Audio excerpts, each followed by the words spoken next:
Assalamualaikum warahmatullahi wabarakatuh. Selamat pagi semuanya. Kenalkan, nama saya Muhammad Bobi Mulia. Hari ini saya akan menjelaskan tentang pasar valuta asing dan pasar modal.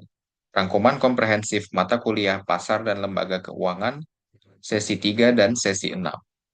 Topik utama yang akan dibahas dalam pembahasan kali ini adalah mekanisme falas, struktur pasar modal, dan strategi IPO. Pasar valuta asing atau forex. Definisi dan fungsi utama. Seperti dikutip Pak Nadura pada tahun 2000, pasar falas memfasilitasi pertukaran mata uang antar negara guna mempermudah perdagangan dan keuangan internasional. Fungsi utamanya ada tiga. Yang pertama adalah transfer daya beli, yaitu memindahkan dana atau clearing internasional antar negara secara efisien. Yang kedua adalah penyediaan kredit, yaitu memfasilitasi transaksi ekspor-impor berjangka melalui fasilitas kredit perdagangan. Lalu yang ketiga adalah hedging atau lindung nilai, yaitu meminimalkan atau mengurangi resiko kerugian akibat fluktuasi kurs mata uang. Mata uang yang biasa digunakan dalam forex adalah US dollar, euro, Great Britain pound sterling, mata uang Jepang, Australian dollar, Canadian dollar. Yang kedua adalah pelaku dan transaksi falas.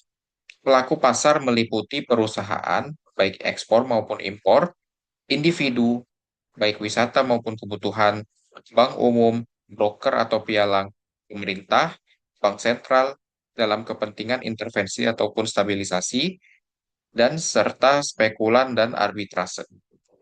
Tujuan transaksi yaitu dilakukan untuk pembayaran transaksi internasional, mempertahankan daya beli, pengiriman uang luar negeri atau remitansi, serta mencari keuntungan fluktuasi kurs.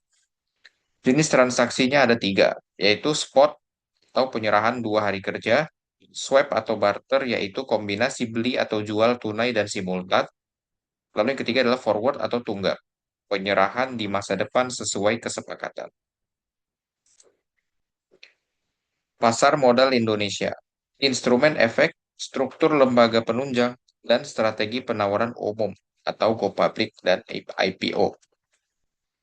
Konsep dan struktur pasar modal, pengertian dan instrumen efek. Berdasarkan Undang-Undang Pasar Modal, pasar modal adalah kegiatan berkaitan dengan penawaran umum dan perdagangan efek. Jenis utamanya ada tiga. Pertama adalah saham, yaitu bukti kepemilikan modal perusahaan, obligasi, yaitu surat pengakuan utang jangka panjang, dan yang lainnya adalah seperti commercial paper, right issue, dan lain-lain. Struktur dan regulator utama. Pasar modal Indonesia berada di bawah pengawasan regulasi resmi.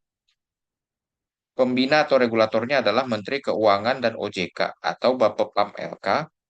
Penyelenggaranya adalah Bursa Efek Indonesia atau BEI. Lembaga clearing dan depoknya adalah LKP atau KPEI dan LPP atau KSEI. Dan lembaga pendukungnya seperti perusahaan efek, BAE, bank kustodian, wali amanat, akuntan, dan notaris. Pendanaan dan strategi go public. Mengapa perusahaan menjadi emiten? Perusahaan membutuhkan pendanaan eksternal untuk bertumbuh. Selain pinjaman bank, opsi utamanya adalah penerbitan saham di pasar modal atau go public. Tujuan utama go public ada tiga. Yang pertama adalah ekspansi bisnis, memperoleh modal kerja jangka panjang tanpa beban bunga periodik. Yang kedua adalah refinancing atau memperbaiki struktur modal dan melakukan restrukturisasi utang. Lalu yang ketiga adalah divestasi, yaitu memberikan likuiditas optimal bagi pemegang saham pendiri.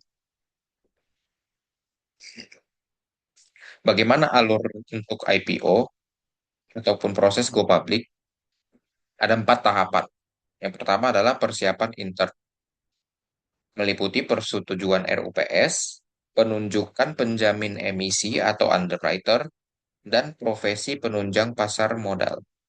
Lalu yang kedua adalah pendaftaran ke OJK, meliputi pengajuan pernyataan pendaftaran hingga penerbitan surat pernyataan efektif oleh OJK. Lalu yang ketiga adalah pasar perdana, meliputi penawaran umum saham kepada public investor, dilanjutkan dengan penjatahan efek. Dan yang terakhir, yang keempat adalah pasar sekunder, meliputi pencatatan atau listing saham di Bursa Efek Indonesia untuk perdagangan publik secara terbuka. Terima kasih. Mungkin hanya itu yang dapat saya sampaikan. Kurang lebihnya saya mohon maaf. Wabillahi taufik wal hidayah. Wassalamualaikum warahmatullahi wabarakatuh.